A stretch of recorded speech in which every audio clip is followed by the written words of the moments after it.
kasama ko si Dom. Hoy, Dom. Andy, anak? Nagbuhay ka, ha? Tama na, Andy! Andy, tama na!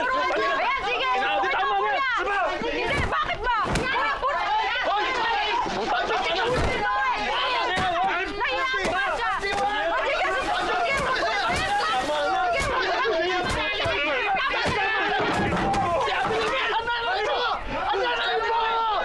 Si Ate Lumen! Ingatan si Ate Lumen, masakit sa puso!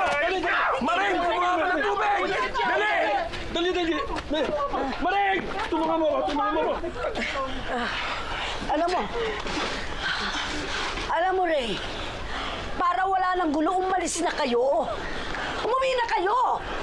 Layas! Lumayas na kayo dito! Isama mo yung bakla mo kasawa! Bastos mo, ha? Ano? Andy, tama na yan. Huwag na kayo babalik dito.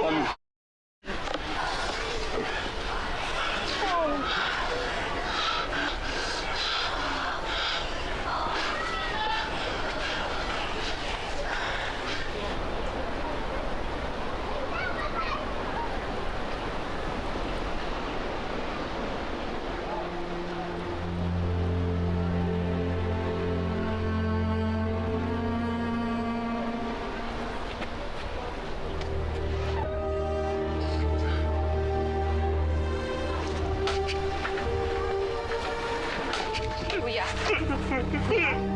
Kuya, ayos lang yan. Nay, sana hinayaan niyo na lang si Kuya. Grabe naman ang tuklam ng mga anak mo sa'yo. Teka, ibig mo sabihin, hindi ka malamang binigyan ng chance ng mga anak mo na makausap yung nanay nila? Ha? Kahit ako nga sinapok? Ha? Pero alam nyo, Oh. si Lumen, naawa na sa kanya kanina. Oh. Akalain nyo, gumapang sa lupa para umawat. Aba, may silver lining. Dom, sa tingin ko, alam mo, dapat magpalamig ka muna. Meron ako naipong pera. Gusto kong iangat ang buhay ng mga anak ko. Dom, huwag ka mabibigla, ha? Pero yung bunso mong babae, GRO at dancer sa isang beer house. At yung panganay mo, yun ang malala. Bakit madala? Pusyo ng shabu. Anumang oras, maaaring mapatay yun. Teka. Paano naging pusyo ng shabu si Andy? Nagtaka ka pa. Eh sa simulat sa pool, talagang pasaway na yung anak mong yun. Dapat tumigil na siya sa katarantaduhan niya. True yan. Exactly. Delikado ang buhay niya.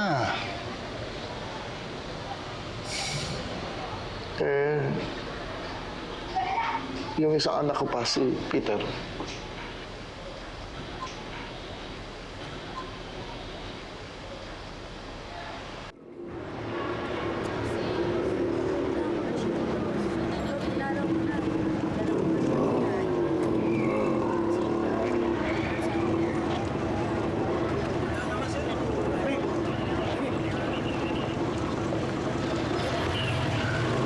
Thank you.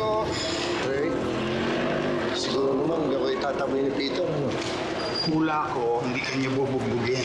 Pero huwag kang makasiguro. Bisita kay Peter Sanchez. Punta ka na muna dun sa visiting area. Doon, saan?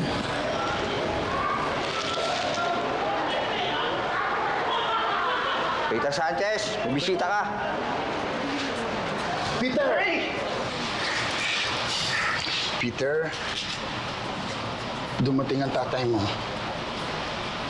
Ano? Di ba patay na po yun? Buhay siya. Mahabang storya. Kausapin mo na.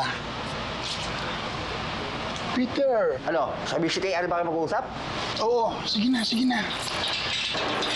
Peter, please. Peter! Isa mo dyan. Sige Pakataas na. sa mga preso. Halika na. Sige na, Peter. Kausapin mo na. Kausapin mo na.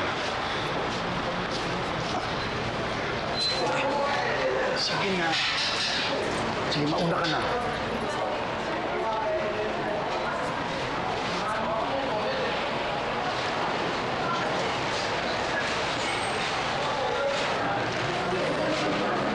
Dom!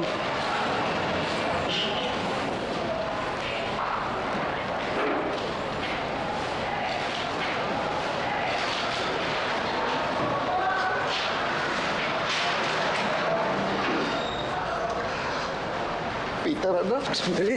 Hindi kita kilala. Tito Ray, ano ba to? Hindi ko kilala yan. Peter, tatay mo yan. Kausapin mo. Alam kong malaki naging pagkukulang ko.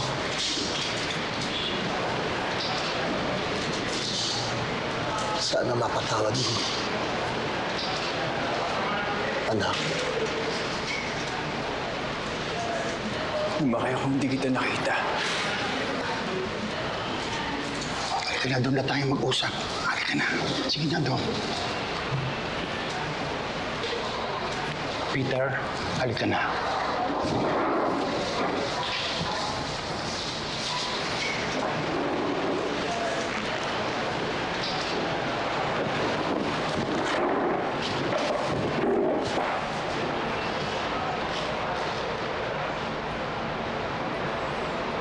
mahabang salaysay, anak.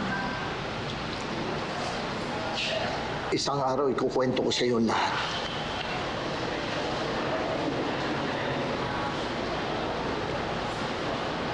Wala akong matakbuhan. Buhay ka pa pala. Natiis mo kami. Pumarito ako para tulungan ka.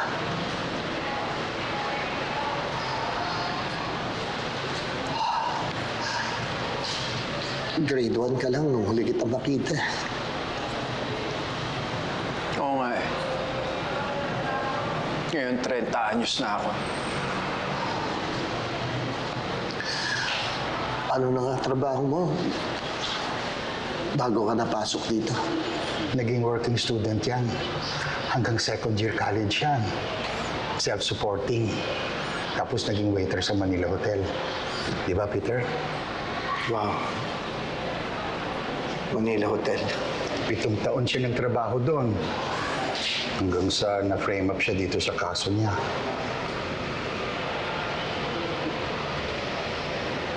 Kinahasa mo ba yung babae?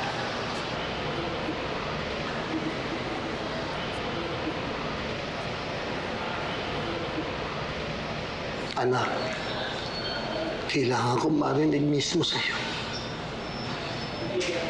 Kinahasa mo ba yung babae? Sagutin mo ang tatay mo, Peter. Shota ako yan. Mag-iisang taon yung relasyon namin. Yung kasong to ay gawa-gawa lang ng mga magulang niya. Inipit ako ng tatay niya dahil lumaban ako. Wala silang ebidensya nakuha.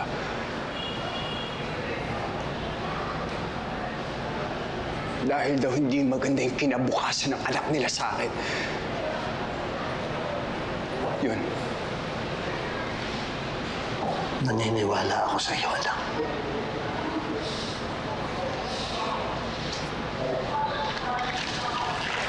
Kalimutan mo na yung syota mo. Ang kailangan mo ngayon mabuti at magaling na abogado. Tama. Tutulungan ka ng tatay mo. Pipitsugin naman kasi yung abogado mo eh. Tingnan mo, hanggang ngayon nakakulong ka pa. Ilalabas kita dito, anak.